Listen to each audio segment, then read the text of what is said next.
2008년 6월 8일 평화로운 일요일 새벽 5시쯤 일본의 한 온라인 커뮤니티에 이상한 글이 올라왔습니다. 아키하바라에서 사람을 죽일 겁니다. 이날은 아키하바라에서 보행자 천국 이벤트가 열렸던 날. 정오가 조금 지났을까요?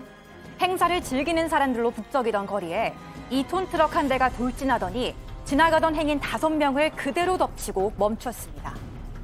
다친 사람들을 구하기 위해 행인들이 모였는데 트럭에서 내린 운전자는 미리 준비한 흉기를 마구 휘둘렀습니다. 이 사건으로 7명이 사망했고 10명이 크게 다쳤습니다. 대체 그는 왜 이런 일을 벌인 걸까요? 오늘 사건 연구소는 일본 도심 무차별 살인 사건을 파헤쳐봅니다. 자, 아키하바라 아시겠지만 중장년에게는 워크맨과 코끼리 밥통으로 상징되는 그 우리나라의 용산 전자상가 같은 곳이고 젊은 세대에게는 이 오타쿠의 성지라고 불리는 그런 곳이죠.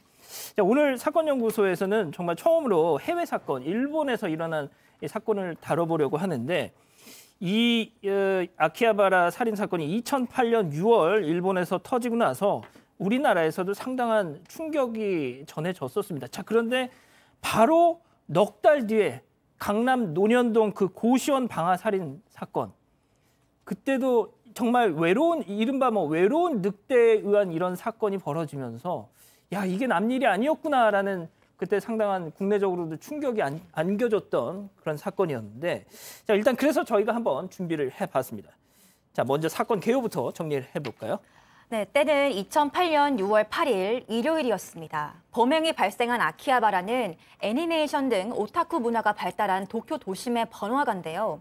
범행 당일 이곳에서는 낮 12시부터 보행자 천국 이벤트가 열려서 차량 통행이 모두 금지되고 한가롭게 걸어다니는 사람들로 북적였습니다.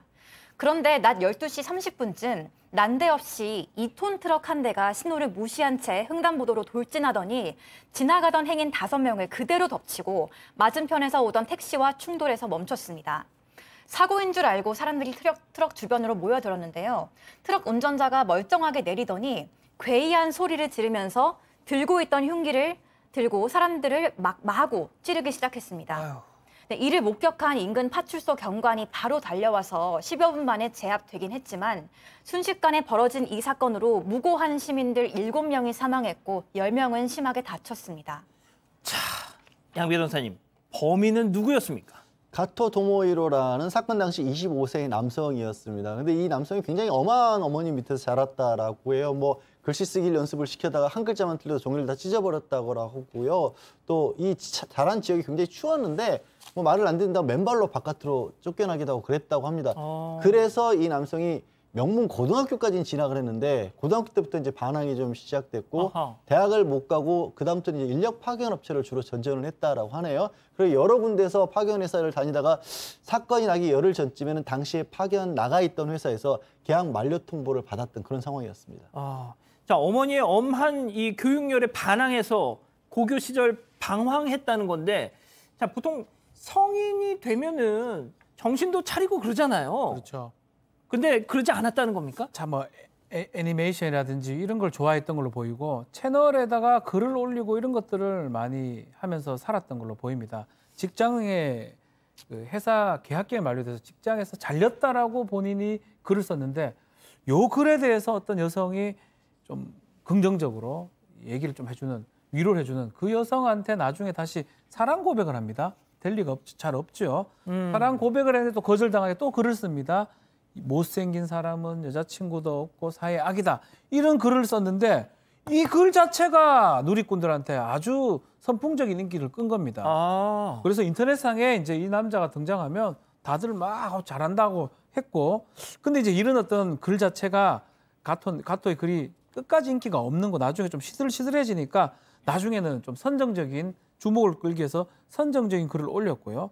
사건 3일 전에는 뭐 칼을 구입할 거야 라는 글도 쓰기도 했고 비슷한 글을 한 1000여 개 글을 올렸다고 합니다. 자, 그런데 그 수많은 글 중에 실제 범행을 암시하는 글도 있었다는 거잖아요, 김 기자. 네, 사전에 나름 치밀하게 범행을 계획한 것으로 보이는데요. 범행 사흘 전에 가토는 칼을 구입하겠다라는 글을 이채널이라는 온라인 커뮤니티에 올렸고요. 그리고 이틀 전에는 실제로 편의점에서 칼을 구매했습니다. 그리고 하루 전인 6월 7일에는 아키하바라에 미리 가서 자신의 게임 용품과 PC를 모두 팔았고 그 돈으로 2톤 트럭을 렌트하기로 계약을 했습니다. 그리고는 무사히 빌렸다, 준비 완료라는 글을 올렸는데요. 그 범행 당일 새벽 5시 21분에는 아까 말씀드렸던 사람을 죽일 겁니다. 차로 사람들을 치고 차를 못 쓰게 되면 칼을 사용할 겁니다. 라는 구체적인 범행 예고하는 듯한 글을 올리기도 했습니다. 이미 예고를 했었군요. 네. 그런데 당시 다른 이 채널의 유저들은 이 가토의 글을 보고 낚시하지 마라, 할 용기도 없으면서 어디 한번 해볼 테면 해봐라는 식으로 조롱을 했다는데요. 이게 더 가토를 부추겼을 수도 있을까요? 어쨌든 보행자 천국 이벤트가 시작되는 낮 12시까지 가토가 기다렸다가 12시 10분쯤 시간 됐습니다 라는 글을 올리고 바로 돌진한 겁니다. 아, 교수님. 그러니까 이제 범행을 예고했어요. 예고했는데 그랬더니 다른 온라인의 유저들이 야, 해봐. 아이고 참 퍽이나 하겠다. 이렇게 막 조롱을 했다는 거지 않습니까?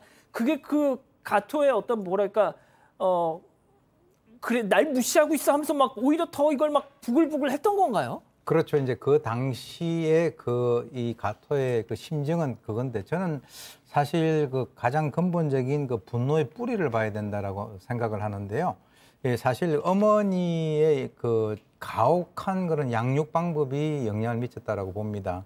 뭐 공책 글쓰기 연습하다가 찢어버리거나 또는 뭐 추운 날 이렇게 바깥에 세워놓는다든가 우리나라 같은 경우도 이제 그 뭐 애를 갖다가 빤스바람으로 해가지고 물 뒤집어 씌우고 하는 이런 경우가 되면 그 아이들은 죽을 때까지 그것을 갖다가 잊지를 못합니다. 그래서 어렸을 때 너무 지나치게 가혹하게 이렇게 그 어떤 학대를 받게 되면 실제로 이제 그 부모 입장에서는 아이를 혼을 낼 때도 있어요. 그런데 제일 중요한 게 제가 팁을 하나 드리겠습니다. 혼을 내고 반드시 안아줘서 마무리를 지어야 됩니다. 그게 미워서 그렇게 한 것이 아니다. 혼을 낼 때도 있지만 근데 그것을 갖다가 아주 어떻게 보면 마무리를 갖다가 잔혹하게 내면 결국 명문고 가가지고도 제대로 역할을 못했지 않습니까? 그래서 이것을 갖다가 우리가 대량살인이라 그러는데요. 실제로 이 그 한 군데서 여러 사람을 살해하는 겁니다. 근데 거기에는 해고라든가 실연이라든가 남으로부터 인정받지 못한 그런 것들이 있는데 그중에서 가장 큰 게 부모로부터 인정을 받지 못하는 것이 가장 근본적인 뿌리예요. 그리고 이제 여기 인터넷상 올라왔을 때 사람들이 조롱하는 거 그거는 하나의 트리거가 된 것으로 그렇게 봅니다. 자, 양 변호사님 제일 중요한 거 보통 저런 범행이 그냥 뭐 음침하고 어둡고 이런 게 아니라 세상에 백주대낮에 사람 많은 아키하바라 그 한복판에 유동인구 많은 그 동 이게 왜 그랬을까요? 일단 저런 식으로 많은 사람들을 해칠 수 있는 장소를 골랐겠죠. 2005년도에 있었던 다른 일본 내에서의 트럭 살인 사건에서도 범행 수법을 참작을 했다라고 하고요. 그리고 아까 이 가토가 애니메이션과 게임의 오타쿠였다라고 했잖아요. 그리고 저 아키하바라라는 장소 자체가 그런 사람들의 성지라고 했던 겁니다. 근데 이 가토가 글을 썼죠. 채널에.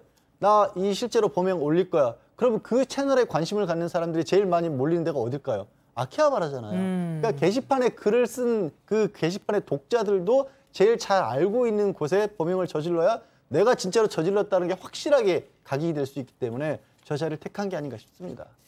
자, 박 변호사님. 일단 검거는 바로 됐어요, 현장에서. 그렇죠. 자, 그런데 일단 재판에 넘겨졌는데 어떤 판결을 내렸습니까? 자, 재판에서 범행을 모두 인정을 했고요. 국선 변호인은 심신미약을 주장을 하긴 했습니다. 그렇지만 이 재판부에서는 결국 2011년 3월에 1심에서 사형을 선고를 했고요. 항소심 또 대법원 상고심에서도 원심 판결을 유지가 됐습니다. 자, 일본의 재판 과정 특히 있는 사형 선고를 할 때는 상당히 재판 과정이 긴 게 일반적인데요. 이례적으로 5년 만에 1심, 2심, 3심까지 사형이 확정됐고요. 자, 이 사실 일본에서도 우리랑 좀 비슷하게 2명 이상의 살해했을 때 뭐 한 장소에서 사형 판결을 내렸었습니다. 자, 그런데 양 변호사님 그 가토의 범행 때문에 그 가족들도 뭐 상당히 그 사건 이후에 비참하게 됐더라고요. 우리보다도 그 가족 공동체에 대한 어떤 사회적 연좌 의식 이런 것들이 굉장히 강해서 굉장히 그 심한 불행을 겪었어요. 아버지 같은 경우 다니던 금융회사 다니는데 해고를 당했다라고 하고 그 바람에 어머니는 정신병원에 들어갔고요. 아이고야. 할머니는 충격으로 또 세상을 일찍 떠났다라고 합니다. 아. 가토가 사건을 일으킨 2008년이었는데 2014년에는 20대인 자신의 가토의 동생마저도 또 사건 있고 나서 한 6년 만에 극단적 선택을 했다라고 하고요. 그래서 가토도 사실 감옥에 있는 내내 본인이 우울하다라는 그런 호소를 했다라고 합니다. 교수님, 저런 게 딱 일본 특유의 그런 문화가 있잖아요. 그러니까 메이와쿠라고 하지 않습니까? 남에게 폐를 끼치지 죄를 않는다. 끼치지 마라. 예. 그런 교육을 받았는데 저런 정말 살인마 이 사건이 있고 나서 토리마라는 뭐 표현이 유행했대요. 그러니까 길거리의 살인마, 길거리의 악마. 근데 이게 결국 그런 거잖아요. 왜 자식을 어떻게 키웠길래 왜 저런 사람을 사회에 내보내가지고 이런 참상을 낳았느냐. 당신네들이 뭐 이런 게 이게 참 정서가 있어요. 특히 이제 일본 같은 경우는 우리나라보다 그런 것들이 더 좀 심한 것 같습니다. 왜 그러냐면 아까 말씀하셨는데 일본 사람들 같은 경우는 남한테 폐를 끼치지 않는 뭐 그런 어떤 그 분위기가 상당히 강하기 때문에 사실 이 사람이 이제 큰 무리를 일으켰지 않습니까? 그러니까 이제 가족이라고 하는 것은 공동 운명체고 그리고 그 가족 내에서 교육을 똑바로 안 시켰기 때문에 사회에 이런 나쁜 영향을 미쳤다라고 하는 그런 측면에서 사실 뭐 그 사람들의 그 가족들도 어떻게 보면 또 다른 피해자이긴 한데 결과적으로는 모든 그 가족들이 그렇게 쓰러져 갔다라고 하는 것을 들으니까 상당히 가슴이 아프네. 자, 그런데 저희가 오늘 이 사건을 왜 무려 이 14년 전 사건을 왜 오늘 저희가 소개를 하느냐 이유가 있습니다. 엊그제였죠. 그제 무슨 일이 있었죠, 박 변호사님? 네, 수감된 지 14년 만에 사형이 집행이 됐습니다. 지난 7월 26일 날 가토를 사형을 했었는데요. 자, 우리나라 같은 경우는 지금 97년 12월 30일 이후에 사형수들은 있어요. 집행을 하지 않고 있습니다. 그래서 많은 수의 사형수들이 지금 존재하고 있는데 일본도 비슷해요. 지금 일본의 복역 중인 사형수가 106명인데 그중에 뭐 61명은 재심을 요구한 상태고 근데 지금 기시다 총리 이 내각 들어오고 나서부터 4명의 사형수가 사형 집행이 됐습니다. 그중에 이제 가토가 사형이 되고 있고요. 일본은 우리나라 좀 다르게 종종 사형 집행을 하고 있습니다. 사형의 형 집행은 죽이는 거잖아요. 뭐 유기형 같은 징역은 교도소에 보내서 살해하는 거고 예. 근데 벌금은 금액을 납부하는 거. 사형은 미결수인 겁니다. 집행되기 전까지는. 그래서 집행을 해야지만이 그 형이 완료가 되는데 일본은 계속적으로 사형을 집행하고 있는데 우리나라 같은 경우는 25년간 아직까지 사형이 집행이 안 되고 있는 실질적 사형 폐지 국가로 분류가 되고 있어 오늘 이 사건이 주목을 받는 것 같습니다. 예, 알겠습니다. 일단 저희가 뭐 앞으로도 사건 연구소에서는 주로 뭐 국내 사건들을 이렇게 리뷰하는 시간을 갖겠지만 왕왕 이렇게 해외 사건들 중에서도 뭔가 좀 따져봐야 될 그런 내용이 있으면 가끔씩 좀 다뤄보겠습니다.